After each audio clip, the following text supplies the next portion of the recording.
Olá, você que nos acompanha.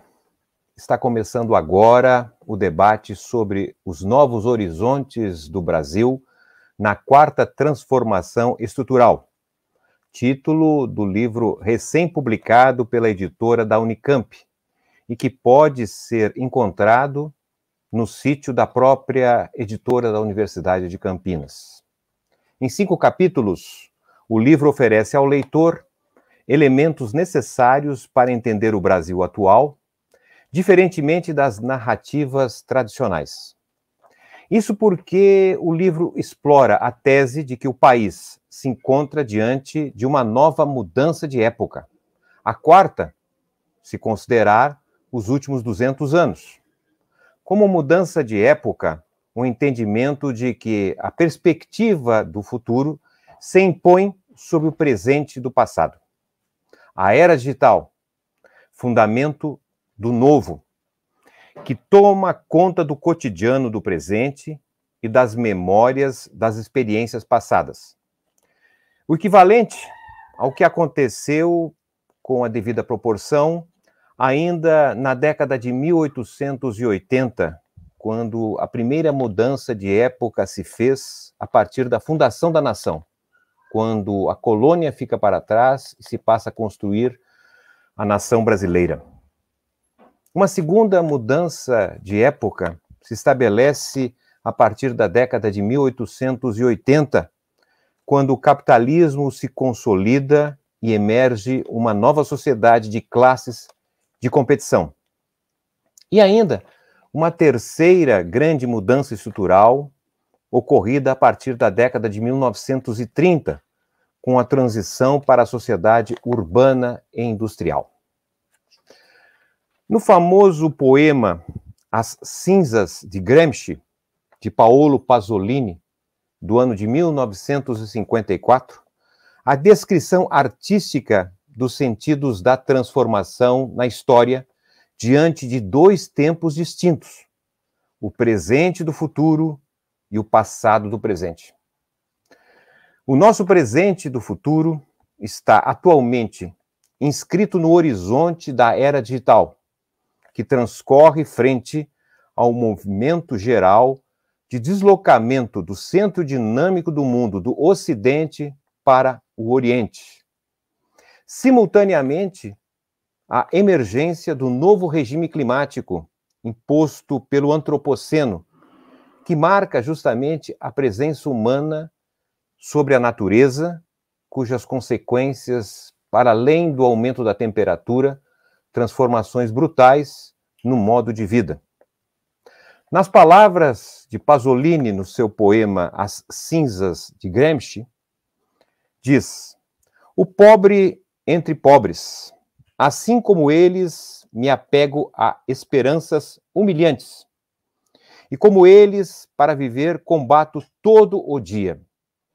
Mas nesta condição desesperadora de deserdado, eu possuo a mais exaltante das possessões burguesas, o Estado mais absoluto.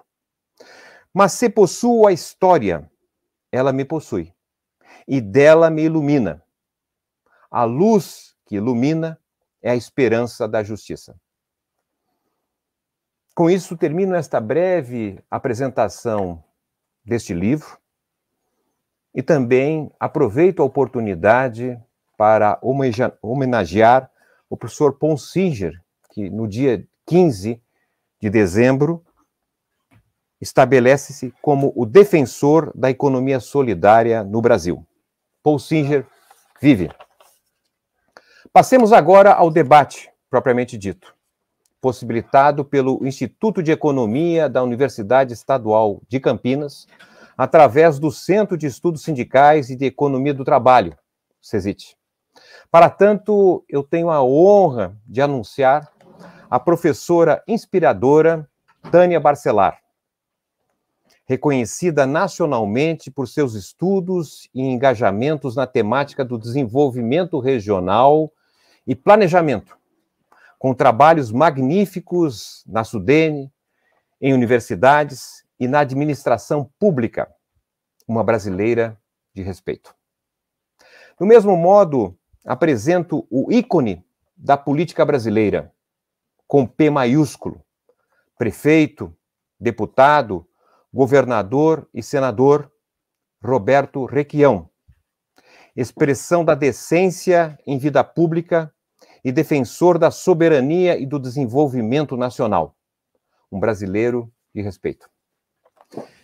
E também apresento, de forma não menos importante, o colega e professor de Economia e Sociedade, o historiador Denis Marassi Gimenez, educador e humanista, especializado na questão social brasileira, autor de publicações do Brasil e dos seus desafios contemporâneos, que nos animam a compreender e transformar o nosso país. Um brasileiro de respeito. Muito bem, bem-vindos.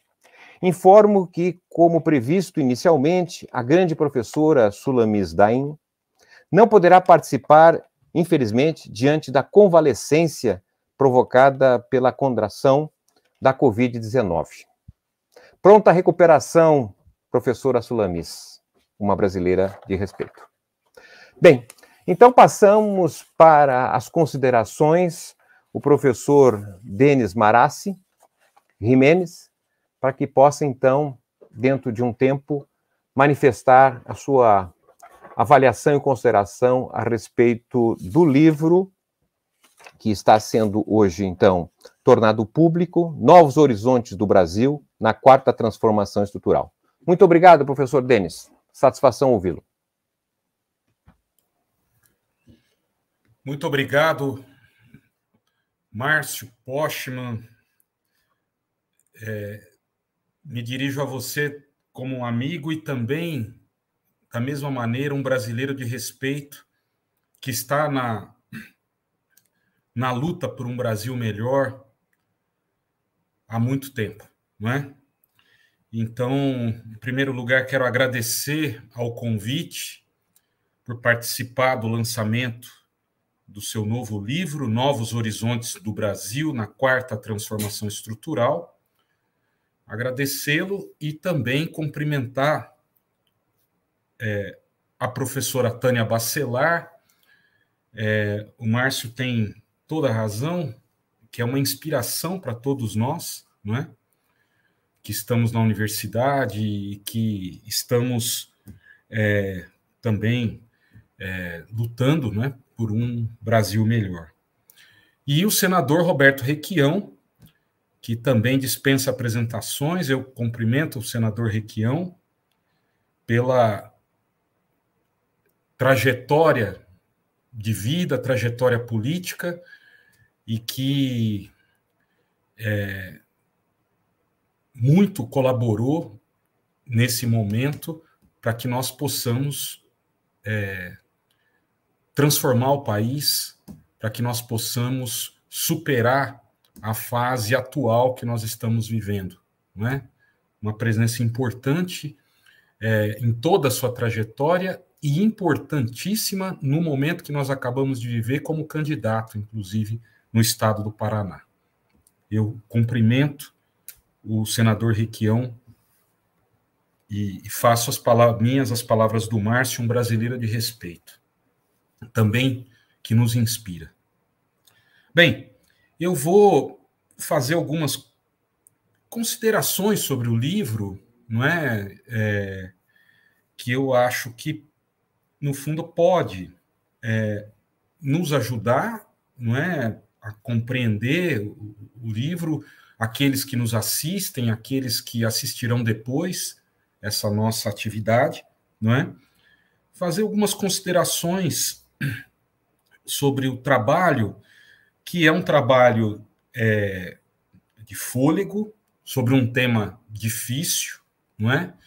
E o Márcio, o professor Márcio Postman, sempre, e é uma coisa que sempre me agradou desde quando nós nos conhecemos, sempre com a ousadia dos intelectuais, não é? Que é algo fundamental na vida social e na universidade, na academia, no debate público, né?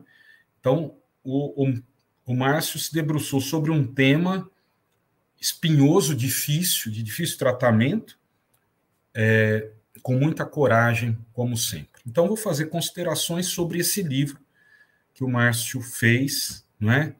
Entre outros tantos, não é, que já publicou. Bem, vou começar por onde? Eu acho que ponto inicial, ponto de partida do que eu gostaria de falar a vocês sobre o livro, é um livro que trata de novos horizontes, né? E de novos horizontes a partir da história, né? Portanto, o que eu quero chamar a atenção de saída nos meus apontamentos é que fazer um livro que trata de novos horizontes, portanto, do presente e do futuro, a partir da história, coloca o livro do Márcio Postman, na minha avaliação, na melhor tradição do pensamento crítico latino-americano, da tradição do pensamento social brasileiro e do próprio Instituto de Economia, onde ele se formou e toda a sua carreira acadêmica. Ou seja, tratar problemas do seu tempo a partir da história. Quando ele trata de novos horizontes do Brasil na quarta transformação estrutural, não há dúvida que ele está tratando de problemas do seu tempo, problemas que nos cercam na atualidade, e fazendo isso a partir da história, como manda a boa tradição do pensamento social. Isso é importante considerar porque eu não vejo o livro como um livro de história, não é? Mas um livro de ciências sociais, poderíamos dizer, um livro de ciências sociais retrospectiva ou de economia retrospectiva, talvez de ciências sociais retrospectiva. E o que é peculiar nisso? Um trabalho de economia, de ciências sociais retrospectiva ou de economia retrospectiva, o objetivo é a explicação. Ao contrário de um historiador, não é? Cujo objetivo é a reconstituição histórica, não é? Num trabalho de ciências sociais retrospectiva não há exatamente um compromisso com a reconstituição, mas, na verdade, o objetivo é a explicação. E você vai à história naquilo que interessa, não é? Naquilo que possa ajudá-lo a explicar melhor os fenômenos que você está debruçado. Então, como o livro é um livro que trata muito de história, eu chamo atenção para isso porque, eventualmente, um leitor que possa ter alguma dificuldade em compreender o conjunto, eu recomendo e digo que li o livro dessa maneira, não é? Como um livro não de história, mas um livro de ciências sociais retrospectiva, nesse sentido que eu disse. De toda forma, o livro trata da dinâmica das estruturas, não é? No sentido propriamente preciso disso, não é? Do movimento das estruturas, não é? Tendo uma visão moderna de história como processo, não é? Então, o Márcio faz um movimento no livro, como ele descreveu, né? Nas quatro momentos de transformação estrutural, não é? Do Brasil, não é? Fazendo, digamos assim, colocando as estruturas em movimento, né? Uma dinâmica das estruturas, não é? A partir de uma visão moderna de história, que nós entendemos a história como processo, né? Então, ele não está fazendo, digamos assim, um trabalho, digamos, tratar a história como etapas, nada disso. A despeito de fazer, como ele mesmo disse, uma certa periodização de momentos e períodos históricos, não é? Que também é desejável a uma análise desse tipo. Muito bem. Essa é a primeira consideração. A partir daí, portanto, eu leio o livro olhando que o Márcio trata de transformações estruturais e de processos históricos, para fazer isso que eu estou chamando, não é, de dinâmica das estruturas, colocar as estruturas em movimento. Bom, Mas a partir daí os problemas são severos, né, para todos aqueles que se debruçam a dar esse bom encaminhamento, né? E eu quero começar falando, portanto, dessas dificuldades que o Márcio enfrentou e que eu acho que foi bem sucedido, né, com uma citação do padre Francisco de Sales, vigário da vila do Limoeiro, em 1817, pernambucano, assim como a professora Tânia Bacelar, né? O padre Francisco de Sales, em 1817, disse o seguinte: quem viu uma coisa ser e não ser ao mesmo tempo? Essa é uma epígrafe da introdução do livro A Independência Política do Brasil, do professor Fernando Novaes, do professor Carlos Guilherme Mota. E por que eles começam o livro com essa epígrafe? Quem viu uma coisa ser e não ser ao mesmo tempo? Por quê? Porque o grande desafio daqueles que lidam com processos históricos e mudanças estruturais é identificar traços de continuidades e de rupturas que passam pelo movimento das estruturas e pelo processo histórico, né? Nesse caso específico, que é um dos temas que inclusive aparece no livro, né, tratando da independência do Brasil, o professor Fernando Novaes e o professor Carlos Guilherme Mota fogem de visões polares de que a independência do Brasil não significou nada, ou que foi apenas uma independência relativa, ou ainda que foi um grande ato de vontade nacional. Eles dizem, trata-se de um processo de caráter ambíguo e contraditório que se desenvolveu entre 1808 e 1831. Não é? Ambíguo e contraditório porque, simultaneamente, o processo de independência é um processo liberal, porque rompeu com o pacto colonial. É um processo conservador, que, para fazer isso, evoca todas as estruturas do passado, grande propriedade, escravidão, tá certo? Então é conservador e, ao mesmo tempo, é nacional, porque foi conduzido por um senhoriato que vai dando um formato à nova nação, digamos, a sua imagem e semelhança. Então, trata-se de um processo simultaneamente liberal, conservador e nacional, portanto, ambíguo e contraditório. O Márcio organiza o livro em 5 capítulos, onde está todo o tempo diante dessas dificuldades, não é? Do meu ponto de vista, creio que resolve bem a configuração de traços de continuidades e de rupturas no plano de determinações gerais e específicas do desenvolvimento brasileiro. O que eu quero dizer com isso?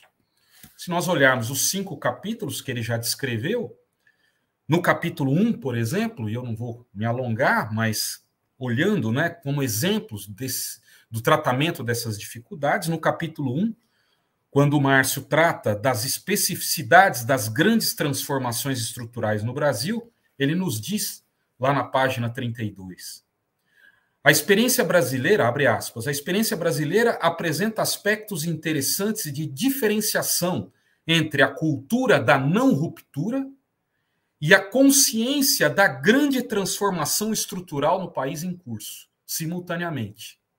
Não é? E de forma concreta, onde aparece isso nos capítulos? Essa ideia de uma diferenciação entre a cultura da não ruptura com a consciência de grandes transformações. De forma concreta, por exemplo, no capítulo 2, lá na página 56, o Márcio enfatiza a convivência de velhas e novas estruturas, quando tratando do sentido da fundação da nação, fundação do Brasil como nação, ele enfatiza a convivência de velhas e novas estruturas onde o Brasil demorou, por exemplo, 66 anos após a independência para abolir a escravidão. Só foi superado pelos Estados Unidos, não é, dos países, que demorou 89 anos. Né? Então, aqui, por exemplo, aparece o velho tema da unidade e da dispersão, tratado na monumental obra organizada por Sérgio Buarque de Holanda, na História Geral da Civilização Brasileira. Por exemplo, a escravidão, inclusive a forma de tratamento dado na história geral da civilização brasileira e em outros trabalhos. A escravidão, junto com a grande propriedade, de fato, formavam as únicas instituições nacionais unificadoras diante da enorme diversidade regional. Portanto, a escravidão, a grande propriedade, ela projetava, é o passado projetando o futuro de uma nova nação. Não é? É assim que aparece. Por exemplo, no capítulo 3, também dessa forma, o Márcio aborda as singularidades da sociedade de classes no capitalismo periférico. E também, no capítulo 4, o caráter da modernização conservadora na sociedade urbana industrial brasileira, dando clara centralidade, não é, para o golpe militar de 1964, o golpe civil-militar de 1964. Portanto, em todos os capítulos, na minha avaliação, o Márcio convive com essa dificuldade e procura dar encaminhamento àquilo que é velho, aquilo que nós evocamos do passado, e, ao mesmo tempo, aquilo que é evocado do passado sendo permanentemente transformado. Portanto, ele foge da ideia de que traços de continuidade, que são evidentes na história brasileira, na verdade, acabam não convivendo permanentemente com traços de ruptura. Portanto, o desafio permanente de identificar onde estão as continuidades e onde estão as rupturas. Ele dialoga com isso, do meu ponto de vista, o tempo inteiro. Por fim, para seguir aqui para o final da minha fala, eu quero tratar do que eu acho que é um problema central no livro, uma questão central no livro, que aparece no capítulo 4, que é onde ele debruça, digamos assim, mais diretamente sobre os problemas do nosso tempo. Né? Bom, eu vou fazer só uma observação, né, o que ele denomina por era digital. É o último capítulo, capítulo 5, né, onde ele denomina por era digital. Eu confesso, Márcio, que eu tenho um certo estranhamento com essa denominação, né, um certo desconforto, mas isso é o de menos. É menos importante em relação ao conteúdo do capítulo, não é? É uma forma de denominar processos que você mesmo, acho eu, descreve de maneira muito mais ampla e que talvez essa denominação não dê, digamos assim, não dê conta. Agora, dar nome para as coisas é sempre difícil, não é? Inclusive título de livro, título de capítulo, tudo isso, mas isso é menos importante. O que eu quero dizer, não é? No fundo, o Márcio Postman fala nesse capítulo 5 sobre o declínio das expectativas futuras promissoras no Brasil. Está na página 128 com essas palavras. Declínio das expectativas futuras promissoras no Brasil. Como é que ele descreve isso? Esse declínio das expectativas futuras promissoras.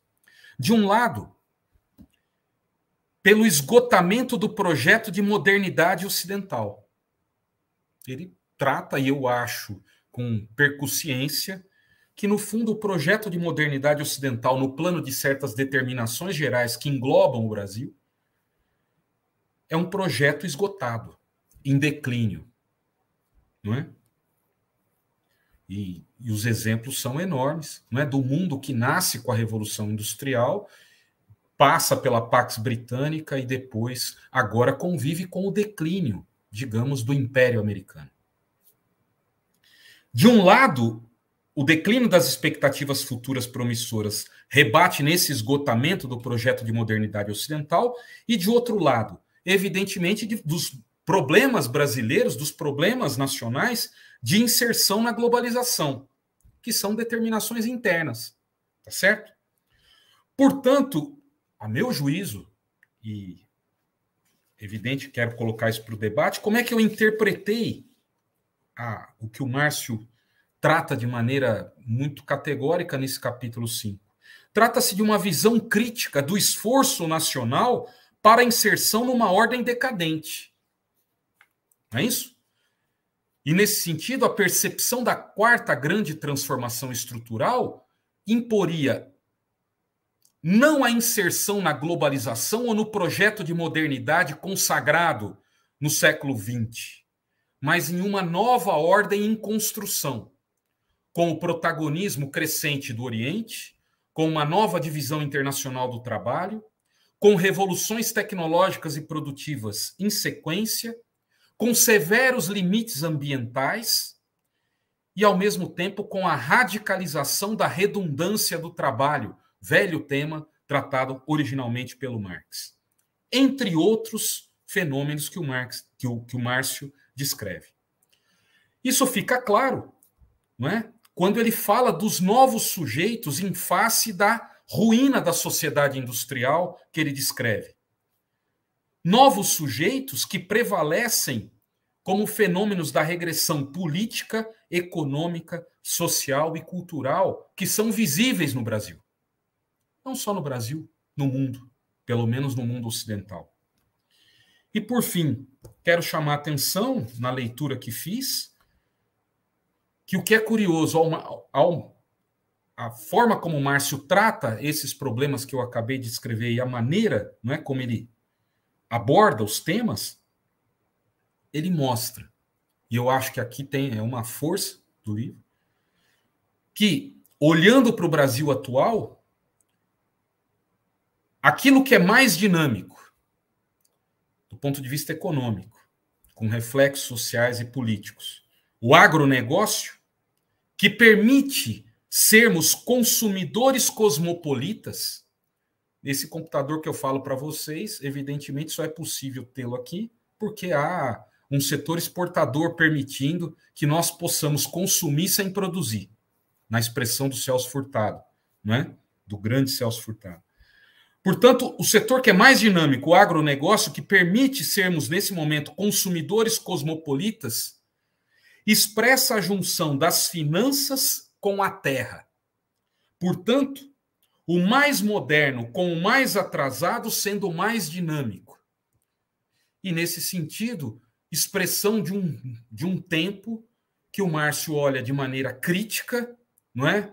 Eu não vou dizer pessimista, o Márcio não tem esse temperamento, não é? É um lutador, não é?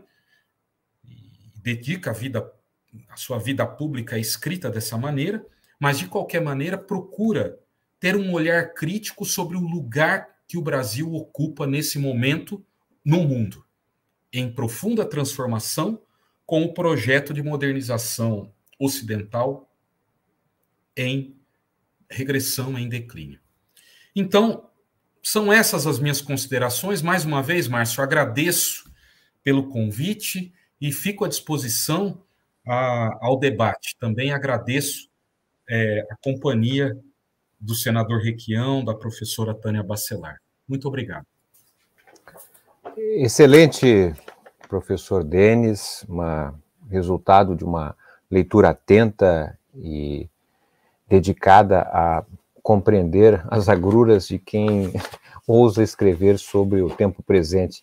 Muito obrigado, me senti muito estimulado por tua fala, não obstante o pouco tempo que teve para preparar a apresentação e pouco tempo também para poder apresentá-la. Vamos de imediato, então, ter a oportunidade de ouvir a professora Tânia Bacelar, que mais uma vez agradeço a possibilidade de tê-la aqui conosco, uma grande satisfação. Professora, com você a palavra. Bom, boa noite a todos e a todas que nos acompanham pelas redes sociais.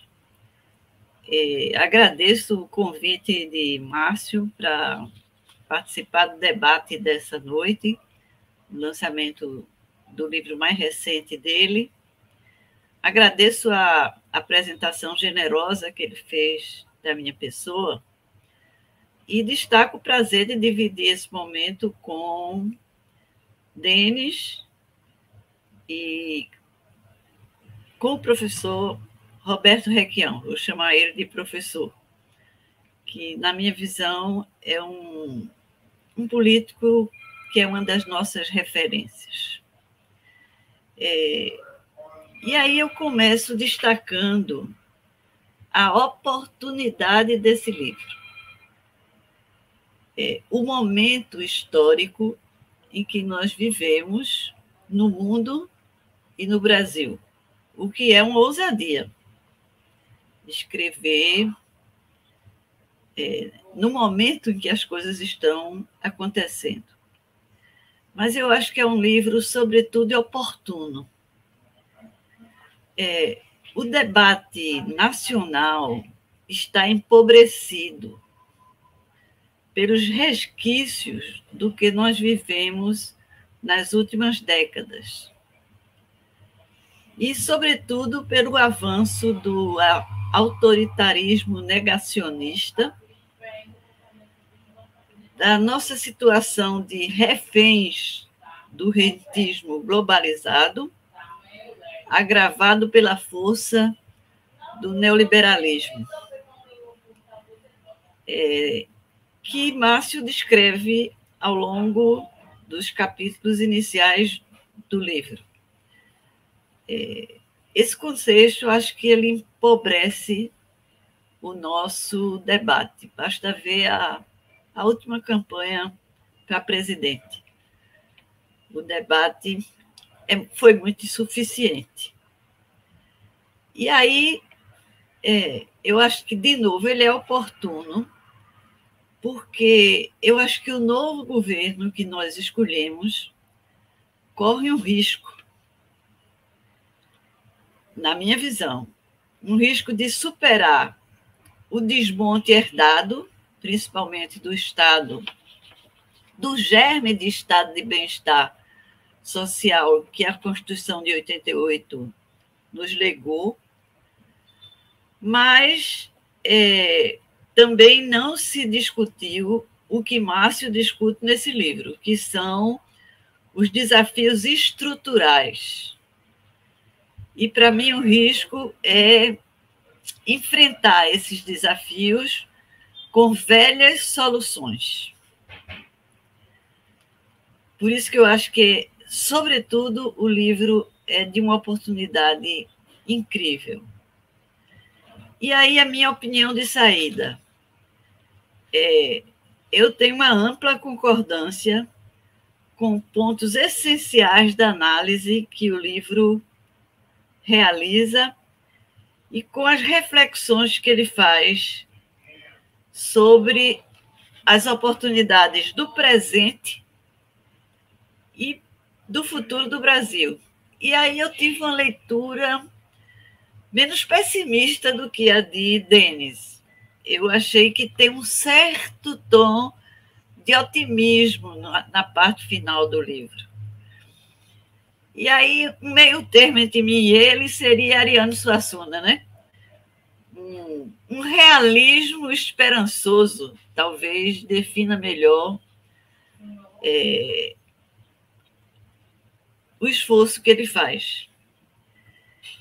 Eu acho que a tese central do livro, ela fundamenta um alerta importantíssimo, por isso que eu acho que ele é muito contemporâneo. É que o futuro não reproduzirá o passado, mesmo o passado recente. E aí, a análise dos capítulos do livro, dos diversos capítulos, revela um mundo em transformações profundas. E ele mesmo intitula o último capítulo com a palavra era, que é disso que se trata. É isso que a gente está vivendo hoje. É a mudança de uma era, que não é só a era digital. E aí eu também concordo com o Denis. O título deste capítulo não dá conta do conteúdo do capítulo. E veja, um economista vai buscar uma noção da geologia para definir o momento que a gente está passando. E quais seriam os sinais de que estamos numa mudança de era? Primeiro, a revolução, e veja outra palavra forte, a revolução nas bases técnicas da produção humana. a era digital muda o jeito de produzir, o jeito de consumir, o jeito de se relacionar em sociedade. Então, ela, de fato, é portadora de uma mudança de era. Mas não é só a era digital. Na agricultura, tem uma mudança muito interessante, que é o fim da era da química e a emergência da era da biologia. A nossa base produtiva, dita dinâmica, hoje, é da velha era, da era da química. A agricultura orgânica que está emergindo é a da era da biologia. A outra grande mudança é a reorganização do mercado de trabalho. A desorganização do padrão que vigorou na era industrial, que está resultando em precarização, em desemprego e gerando uma crise social grave, que é nossa, mas que também é mundial. O terceiro grande elemento tem a ver com a crise ambiental, que é mais do que crise climática, porque ela é uma transição também que requer um novo padrão de relação entre a sociedade humana e a natureza. E, portanto, requer novos sistemas produtivos e novo padrão de consumo, que talvez seja um dos pontos de resistência mais fortes da nossa sociedade consumista, aqueles que podem consumir. O outro elemento é a crise da democracia representativa, que eu acho que está muito bem descrito no livro de Castells, chamado Ruptura, um livro pequeno, mas que faz uma análise muito profunda da crise da democracia representativa e da ameaça à própria democracia, que a gente viveu na pele nos últimos anos, e, finalmente, na nova geopolítica, ou no que Denis chamou a vez do Oriente, num mundo multipolar. Será que vamos lá? Mas o rumo está por aí. Mas eu acho que o mais importante do livro é o último capítulo, Márcio. Esse capítulo, você analisa essa nova era, que é o título dele, mas eu acho que ali você destaca oportunidades para o Brasil, ressaltando a inédita valorização de novas fontes de riqueza. Aí eu discordo de novo de Denis, acho que ali tem um toque de otimismo. É o livro de um economista propondo colocar os biomas brasileiros, e veja, o Brasil é o único país do mundo que tem 6 biomas, no centro de uma nova proposta de desenvolvimento. Porque o alerta principal do livro, para mim, que ficou é esse. Não é para voltar à velha proposta desenvolvimentista, é uma outra proposta de desenvolvimento. E aí o mundo hoje foca na Amazônia, no bioma amazônico. Mas, por exemplo, no Nordeste, nós temos a Caatinga. De novo, o Brasil tem o único bioma Caatinga do mundo, que está embutido, no nosso caso, num espaço semiárido, que está ameaçado pela desertificação, mas que tem um lado positivo. Está livre do velho complexo gado, algodão, policultura, que Furtado estudou na formação econômica do Brasil e que depois criticou de frente no capítulo sobre as secas do GTDN. Eu sempre acho que foi aquele capítulo que colocou Furtado na primeira lista de exilados, porque ele se confronta ali com as oligarquias nordestinas com muita força. Só que hoje, aquele tripé que ele estudou ruiu. Ruiu quando o algodão sumiu do tripé no final do século passado. E aí nós, nordestinos, estamos cada vez mais cientes de que o bioma Caatinga é portador de riqueza. Não é portador só de seca. Não é só portador de crise econômica e social. Ele é portador de potencialidades, que, na minha visão, é receita análoga à que a gente está discutindo para a Amazônia. A receita da Amazônia, para mim, eu aprendi com Berta Becker, que dizia: é a Amazônia em pé, a floresta em pé, com um choque de conhecimento. Eu acho que é a mesma receita do bioma amazônico e do bioma Caatinga.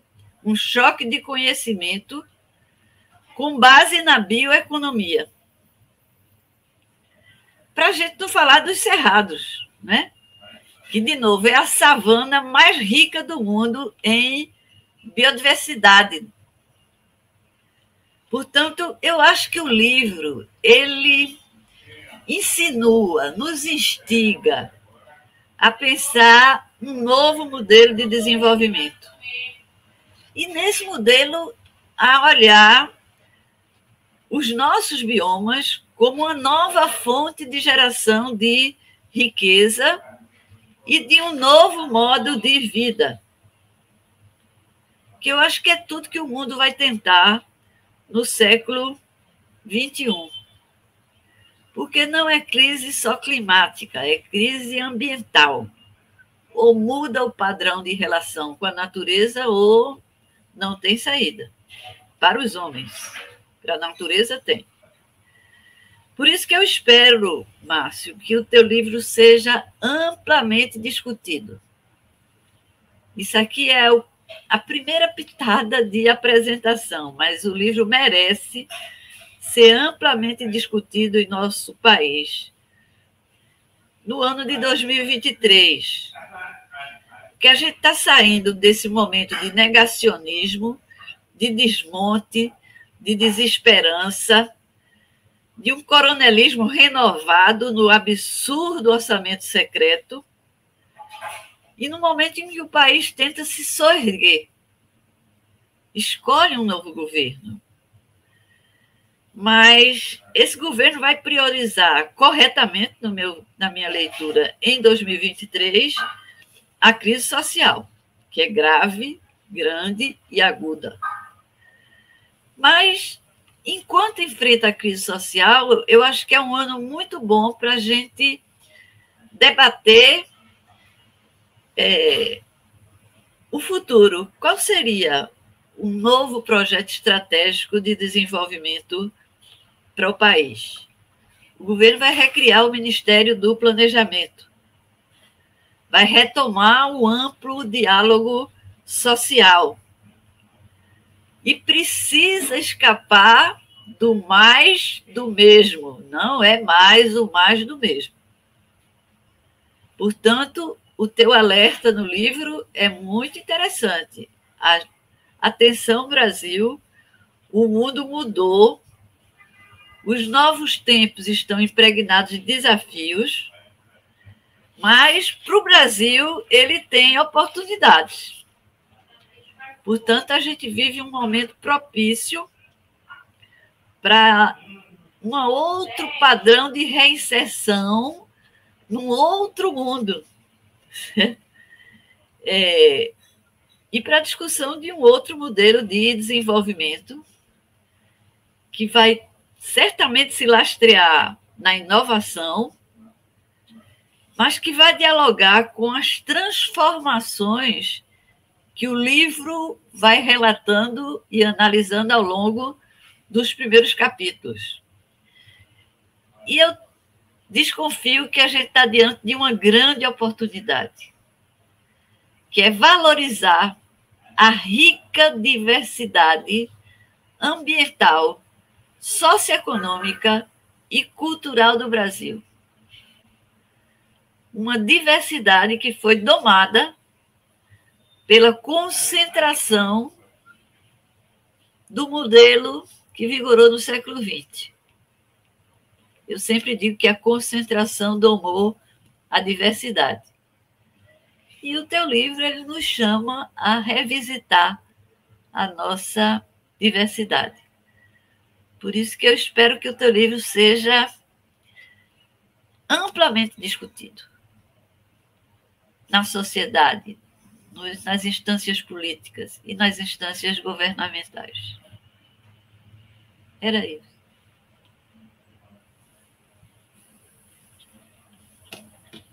Didática e profunda que as palavras doces da professora Tânia nos brinda. Muito grato de coração, professora. E vamos, na sequência, então, para podermos ouvir Roberto Requião, que também nos honra com a sua presença e manifestação. As palavras são vossas. Mais uma vez, muito obrigado. Márcio, eu vi duas belíssimas exposições de dois professores, uma profundidade acadêmica e erudita no processo. Eu poderia subscrevê-las e dizer a você que eu me resumiria a fazer elogios a essa sua obra, a pesquisa que fez, que nos revela caminhos e analisando os caminhos que já trilhamos na história do Brasil. Eu notei que você se suporta numa dialética hegeliana. Você está afirmando implicitamente a cada momento que não existe nada imutável. O Brasil tem avançado, mas, fundamentalmente, você diz que nós não temos projetos que mobilizem a sociedade brasileira. Realmente não temos projetos. E mostra com clareza que nós estamos sofrendo com absoluta falta de solidariedade nos projetos nacionais. Nós estamos subordinados à lógica do capital financeiro. Aí você se alia à visão do nosso Papa Francisco, Caboclo Porreta, apesar de ser argentino. Mas vamos torcer para a Argentina agora contra a França. Muito bem. O Brasil não tem projeto, a visão hegeliana que você coloca mostra que nada é imutável. Você demonstra que a colonização portuguesa nos trouxe uma modernidade que se resumiu à exploração mercantil. E isso se encerra com a independência.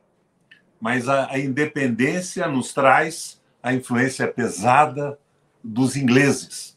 Nós acabamos ficando até com aquela dívida que os ingleses tinham com Portugal, que foi viabilizada por um acordo entre Portugal, a independência brasileira e a Inglaterra.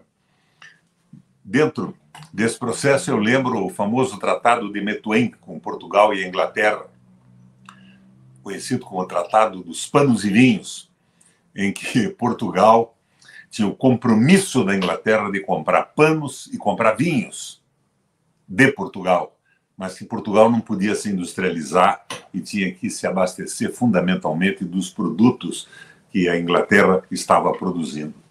Este acordo fez com que riquezas do Brasil fossem encarreadas para aquele inicial progresso de industrialização, inclusive da Inglaterra.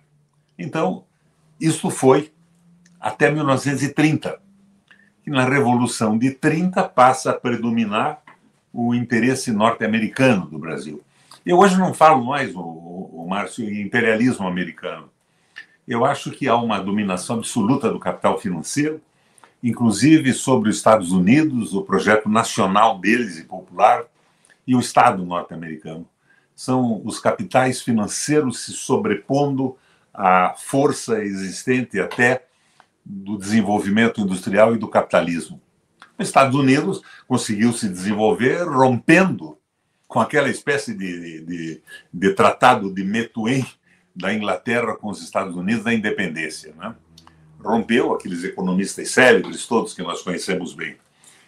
Mas esta segunda transformação, que veio com a independência e se consolidou com a influência norte-americana.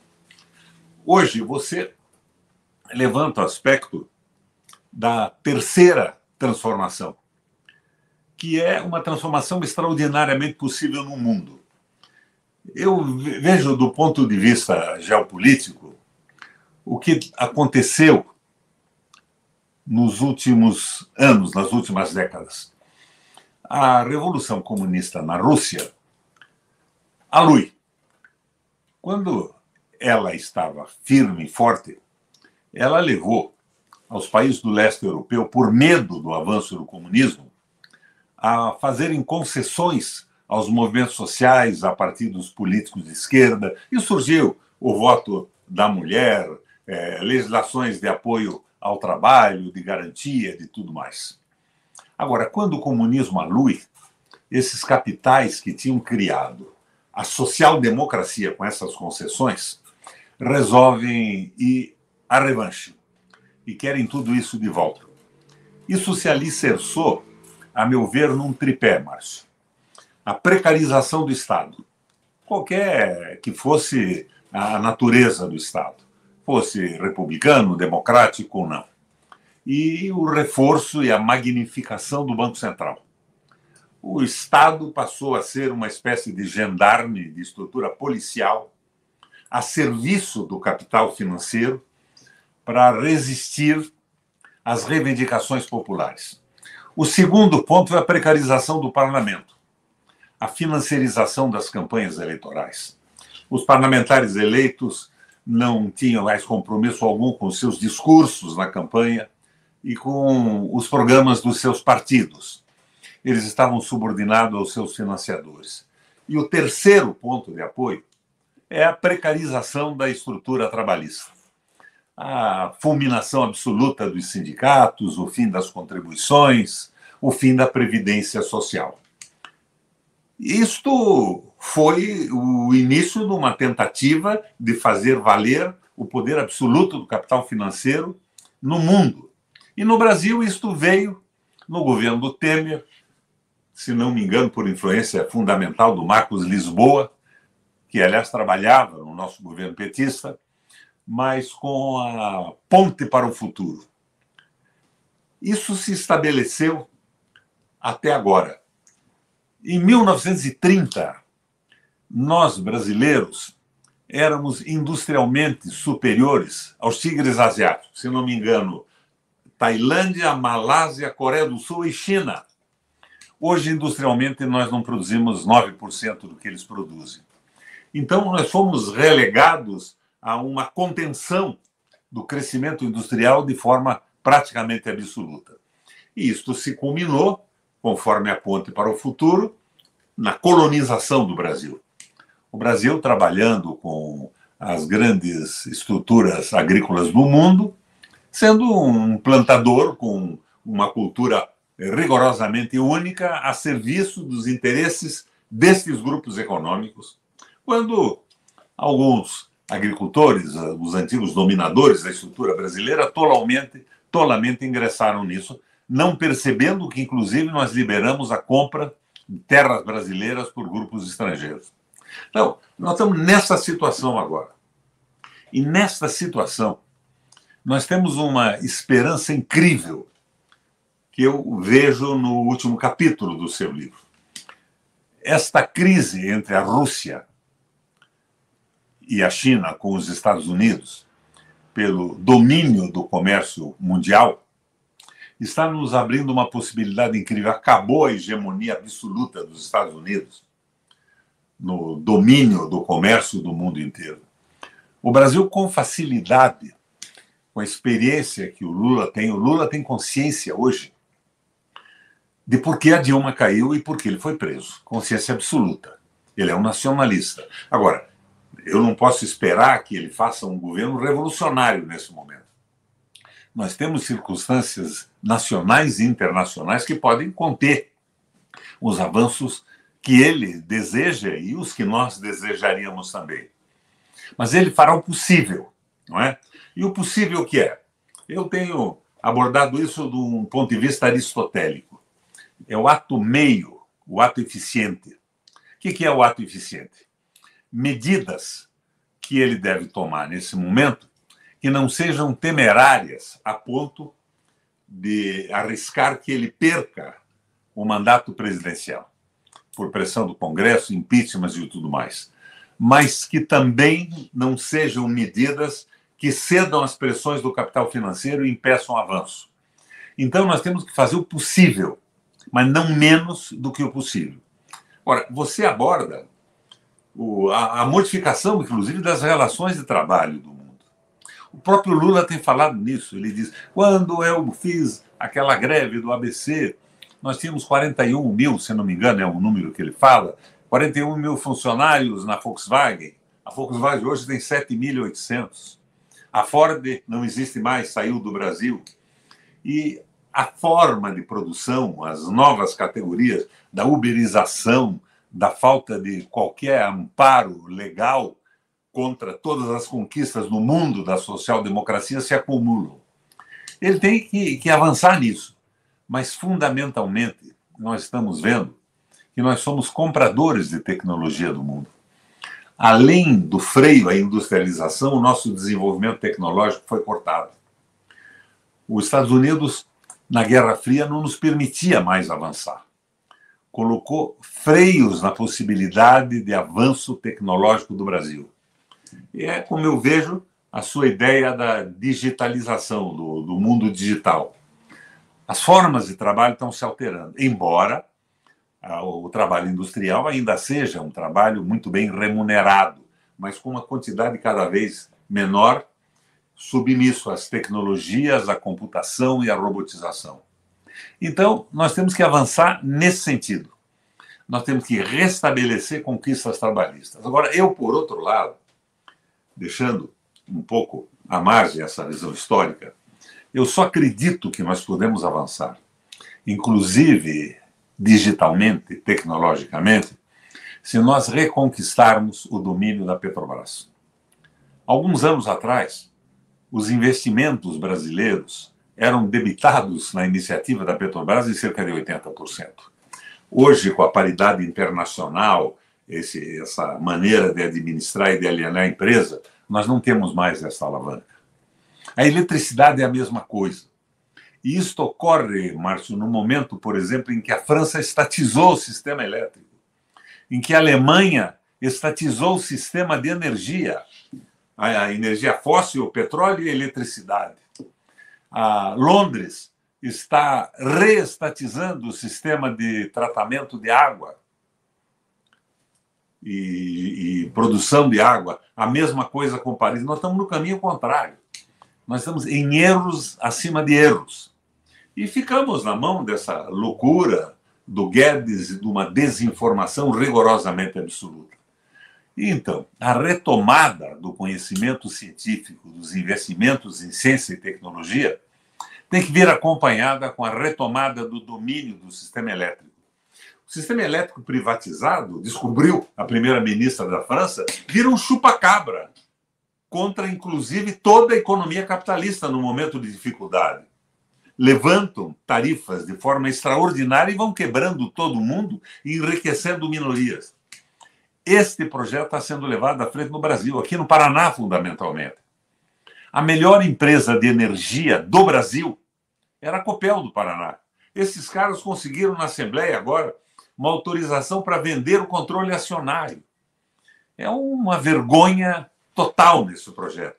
Agora, sem a menor sombra de dúvida, a leitura do seu livro carrega a opinião pública, a opinião dos seus leitores, de um conjunto de informações absolutamente necessários para entender o que aconteceu, por que aconteceu, a transformação do povo em mercadoria, porque não houve nenhum projeto para os brasileiros, mas era o Brasil trabalhando para os outros nas diferentes fases da sua economia extrativista, e isso tudo tem que ser modificado.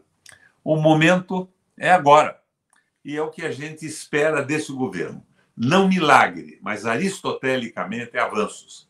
Atos meios, atos eficientes, atos fundamentalmente sustentáveis. É como eu vejo, é como eu assimilei a leitura dessa obra que você gentilmente me forneceu.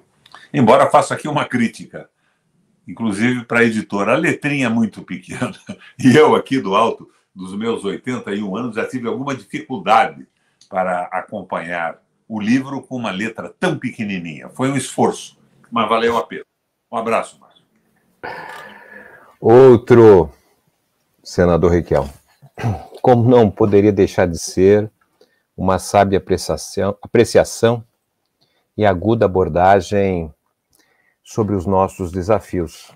Muito grato pelo tempo doado para a leitura do livro e especialmente para poder fazer esta apresentação também instigante como dos colegas que antecederam. Nós praticamente estamos concluindo esse debate, mas eu não poderia deixar de manifestar sobre dois aspectos que foram, de certa maneira, tocados de forma muito sensível pelo professor Denis, pela professora Tânia e também pelo professor Requião. O primeiro é justamente um grande desconforto que percebo diante do fato que o Brasil vive, nesse início da terceira década do século XXI, uma espécie de cancelamento do futuro. Eu lembro-me ainda quando estudante, isso já tem algumas décadas, especialmente na década de 80, que havia ali, naquele debate da transição da ditadura, uma discussão muito profícua sobre o que seria o Brasil, por exemplo, na virada do século XX para o século XXI. Né? Seja a direita, seja a esquerda, do ponto de vista econômico, Roberto Campos, à direita, Celso Furtado, à esquerda, universidades, instituições de pesquisas, bancos, governos, empresas, enfim, um debate sobre o que seríamos, o que gostaríamos de ser, as dificuldades que teríamos. Né? O Brasil, inclusive, foi sempre visto por muito tempo como um país do futuro. E é muito desestimulante, né, nós estarmos hoje praticamente distante de qualquer discussão sobre o futuro. O que será o Brasil em 2026, né, o Brasil em 2030, o Brasil em 2040, especialmente quando nós estamos diante de uma transição demográfica das mais significativas da nossa história. De forma acelerada, o Brasil, que tinha em 2009 cerca de 53, 54 milhões de jovens de 16 a 29 anos, tem atualmente cerca de 48 milhões e que, segundo as projeções do IBGE e da própria Nações Unidas, deveremos encerrar esse século em 2100 com 26 milhões de jovens de 16 a 29 anos de idade. Né? O Brasil é atualmente o país que mais escolas tem fechado diante da redução da taxa de fecundidade, menor pressão de alunos, e grande parte dos prefeitos optaram por fechar escola e concentrar em algumas, colocando as crianças para deslocar através de ônibus, né, sistema de transporte. Seria a saída melhor para o país, ou talvez o ensino, ou aprendizagem em tempo integral? São questões que estão colocadas e as escolhas estão sendo feitas sem uma reflexão. Né? Segundo as projeções demográficas, a partir da década de 2040, nós deveremos ter uma redução absoluta do número de brasileiros. Enquanto a população brasileira cresceu cerca de 5 vezes no século XIX, ela foi multiplicada por 10 vezes no século XX, e no século XXI, possivelmente teremos um crescimento de apenas 4% da população. Um país de dimensão continental como o nosso, que tem a concentração de brasileiros ainda nas regiões litorâneas, é justificável esse comportamento demográfico? Há o que fazer ou não? No passado, o tema demográfico sempre foi muito importante tratado e hoje, infelizmente, numa posição secundária. O outro ponto que me parece importante, assim, também estimulado pelas falas instigantes, não é, está relacionado justamente à compreensão que nós vivemos, na verdade, uma trajetória de declínio relativo, né, comparando, como foi bem aqui apresentado, em relação a outros países, sobretudo asiáticos, né? O Brasil representava 3,2% do PIB nos anos 80, hoje representa alguma coisa em torno de 1,6%, 1,7% do PIB. Nós perdemos participação relativa e me parece fundamental também compreendermos que o tema do subdesenvolvimento ele merece ser recuperado. Tem uma fala do ex-presidente Fernando Henrique Cardoso, ainda no ano de 1998, né, que ele declarou, e me parece que mudou um pouco a trajetória, inclusive, da discussão no Brasil, no meio acadêmico, pois ele declarou que o Brasil não seria um país subdesenvolvido, mas apenas um país injusto. E a discussão que nós temos tido, em geral, tem sido aquela que basta retirar de uns para colocar nos outros, que a situação do Brasil melhoraria, né? É claro que nós temos uma péssima distribuição de renda, um sistema tributário regressivo, mas o fato concreto é que nós vivemos, né, nessas últimas décadas, uma espécie de modernização do padrão de consumo. Hoje, grande parte da população tem acesso a produtos ditos modernos, mas, simultaneamente a essa modernização do padrão de consumo, né, nós tivemos uma degradação da estrutura produtiva. E esse é um dos elementos cruciais que Celso Furtado destacou quando ele, na verdade, definiu a radiografia do que é o subdesenvolvimento, né? Nós não conseguiremos, na verdade, superar os entraves que nos faz do declínio da estrutura produtiva e da dependência externa apenas modernizando o padrão de consumo. A distribuição da renda ela é fundamental, desde que também seja acompanhada de uma melhora em termos do nosso investimento na estrutura produtiva. E penso que o presidente Lula tem feito declarações absolutamente conscientes a sua presença e fala no Egito, na 27ª COP, né, foi uma declaração, me parece, contemporânea das possibilidades, ou melhor dizendo, das oportunidades que a professora Tânia destacou, que o Brasil tem de poder capturar um fluxo de investimentos, né, que nos abriria uma possibilidade de reindustrializar o país em novas bases, trazendo oportunidades de emprego decente e permitindo que hoje, que nós temos 4.200.000 jovens qualificados, formados e que se deslocaram para outros países porque o país parece negar oportunidades a esses jovens, mesmo os mais qualificados, sem falarmos do genocídio que atinge grande parte da população de baixa renda. Não é, evidentemente, uma descrição desmotivadora, porque entendo que o que fizemos aqui nesses minutos foi uma discussão, um debate acerca de ideias. As ideias são fundamentais para nortear as nossas decisões, mas as ideias, elas, na verdade, não mudam a realidade.